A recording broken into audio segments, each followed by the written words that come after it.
शुरू अल्लाह के नाम से जो बड़ा मेहरबान निहायत रहम करने वाला है। इंसान हर किसी से प्यार करता है और प्यार इस उम्मीद पे किया जाता है कि वो भी सामने वाला जो है आपसे प्यार करेगा। आप किसी पे एहसान करते हैं तो इस उम्मीद पे करते हैं कि कभी ना कभी ज़िंदगी में अगर ज़रूरत पड़ी तो ये भी मेरे एहसानों का बदला चुका देगा। और हर शख्स कोशिश करता है कि किसी का एहसान अपनी ज़िंदगी में ना रखे बल्कि उस एहसानों का बदला भी चुका दिया जाए। लेकिन बहुत कम लोग ऐसे होते हैं जो बराबर का प्यार पाते हैं, प्यार करते भी हैं और उन्हें प्यार मिलता भी है, इज़्ज़त भी करते हैं और उन्हें इज़्ज़त मिलती भी है। लेकिन कौन से ऐसे लोग हैं कि जिन्हें प्यार के बदले प्यार नहीं मिलता और इज़्ज़त के बदले इज़्ज़त नहीं मिलती? ये शख्स किसी भी सूरत में किसी दूसरे शख्स से कम नहीं होता, लेकिन उसके बावजूद ऐसी क्या वजूहात हैं, ऐसे क्या रीज़न्स हैं कि जिनकी वजह से कोई भी शख्स किसी दूसरे से प्यार तो बहुत करता है लेकिन इज़्ज़त नहीं पाता। ये कौन से लोग होते हैं? ये वो लोग होते हैं जो सिर्फ़ प्यार करते हैं, जिनके लिए सबसे ज़्यादा अहमियत प्यार की है, इज़्ज़त की है, रिस्पेक्ट की है। ये दूसरों को रिस्पेक्ट देते हैं, दूसरों से रिस्पेक्ट की उम्मीद करते हैं, प्यार करते हैं और प्यार की उम्मीद करते हैं। और इस प्यार करने के चक्कर में वो इतना आगे चले जाते हैं कि अपनी हर चीज़ प्यार करने वाले पे निछावर कर देते हैं।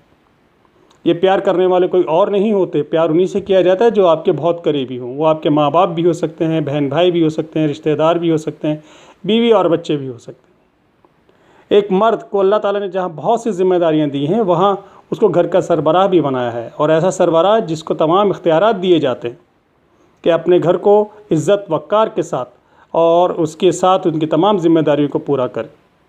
लेकिन जब उस पर वक्त आता है तो फिर बड़ा मुश्किल सा वक्त होता है कि जब आपके अपने ही आपको ये कह दें कि अब हमें ज़रूरत नहीं है। और ये कहते नहीं है, कोई भी नहीं कहता, ना बेटा कहता है, ना बीवी कहती है, ना बच्चे कहते, कोई भी नहीं कहता। लेकिन अपने रवैयों से ये साबित करते हैं कि हाँ, अब हमें आपकी ज़रूरत नहीं।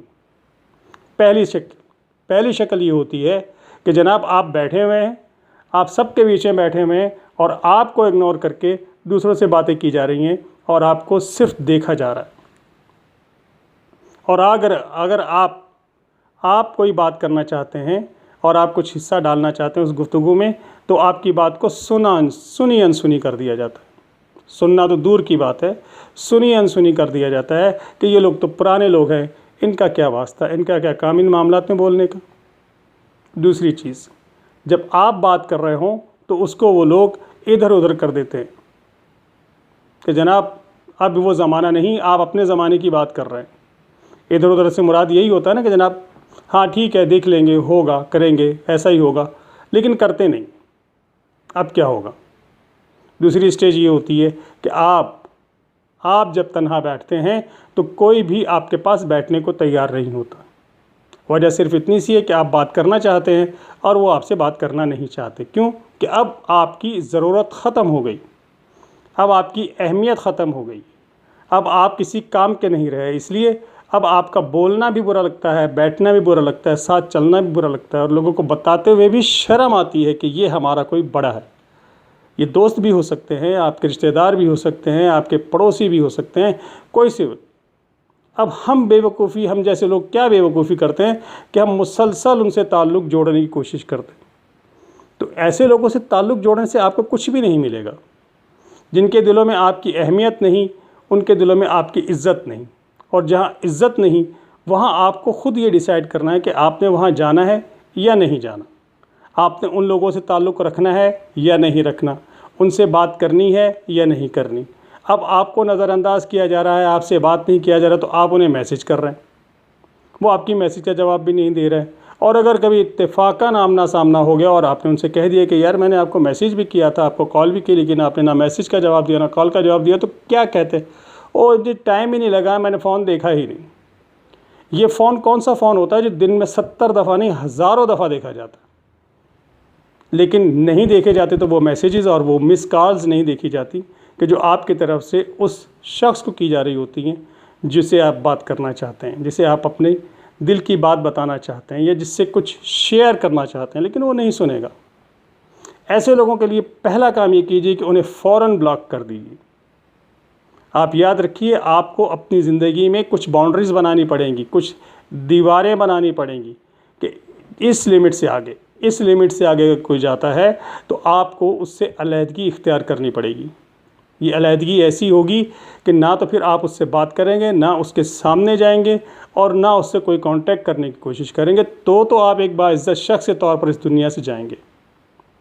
लेकिन जब आप बार बार अपने प्यार का इजहार करेंगे, बार बार अपने प्यार का इजहार जतलाएंगे, तो लोग इसको आपकी ज़रूरत समझेंगे कि ये लालची है, ये किसी काम के लिए, किसी मतलब के लिए हमसे बार बार इजहार कर रहा है। मैंने फिर कहा कि किसी भी रिश्ते से ना कीजिए, किसी भी रिश्ते से। आप अपने फुटिंग पर रहिए, अकेला जीना सीखिए, अकेला रहना सीखिए।